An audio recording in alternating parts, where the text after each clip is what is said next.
గడ్డి అన్నారం వ్యవసాయ పండ్ల మార్కెట్ కమిటీ చైర్మన్ గా చిలుక మధుసూదన్ రెడ్డి పాలకవర్గ సభ్యులు ప్రమాణ స్వీకారం చేశారు. మార్కెట్లో రైతులకు మౌలిక సదుపాయాలను కల్పించి దళారీ వ్యవస్థ లేకుండా చేస్తానని మధుసూదన్ రెడ్డి చెప్పారు.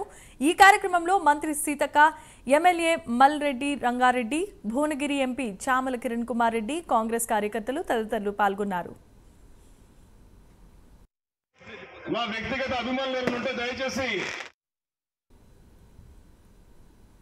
ముందు ఈ తెలంగాణ రాష్ట్ర ముఖ్యమంత్రిగా మీ అందరి దీవెనలతో మన అన్న శ్రీ యనమల రేవంత్ రెడ్డి గారు ముఖ్యమంత్రిగా బాధ్యతలు చెప్పడం జరిగింది.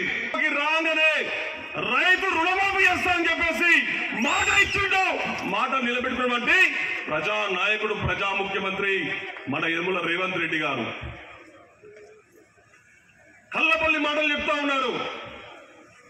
రైతులు మేల్కొనేది కాంగ్రెస్ ప్రభుత్వం, రైతు భరోసాను కోరుకునేది కాంగ్రెస్ ప్రభుత్వం, రైతు సంక్షేమాన్ని కోరుకునేది కాంగ్రెస్ ప్రభుత్వం. కానీ ఈరోజు రైతు భరోసా నిధులతో పాటు కాంగ్రెస్ పార్టీ ఏవైతే 6 గ్యారంటీ పథకాలు అమలు చేసిందో 6 గ్యారంటీ పథకాలను కూడా కాంగ్రెస్ పార్టీ అమలు చేస్తూ ఉంది. ఈ గడ్డి అన్నారం మార్కెట్ కింద ఎన్టీఆర్ మార్కెట్, 2 రైతు బజార్లు, ఉప్పల్ రైతు బజార్, బోడుప్పల్ రైతు బజార్తో పాటు స్టార్టర్ హౌస్ చెంగిచెర్ల మార్కెట్ ఉన్నాయి. దాదాపు 6 మార్కెట్లతో పాటు ఈ యొక్క పండ్ల మార్కెట్ నడుస్తూ ఉంది. తెలంగాణ రాష్ట్రంలోనే కాదు, ఆసియా ఖండంలోనే అతిపెద్ద మార్కెట్ గా ఈరోజు గడ్డి అన్నారం మార్కెట్ ఉంది.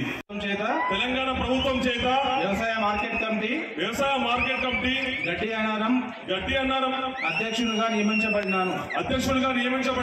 నేను నా పదవి కాలంలో మార్కెట్ల చట్టం నిబంధనలు మరియు బైలా ప్రకారం రైతుల శ్రేయస్సుకై మరియు వ్యవసాయ మార్కెట్ కమిటీ గడ్డి అన్నారం అభివృద్ధికై నిస్వార్థంతో కృషి చేస్తానని దైవ సాక్షిగా ప్రమాణం చేస్తున్నాను.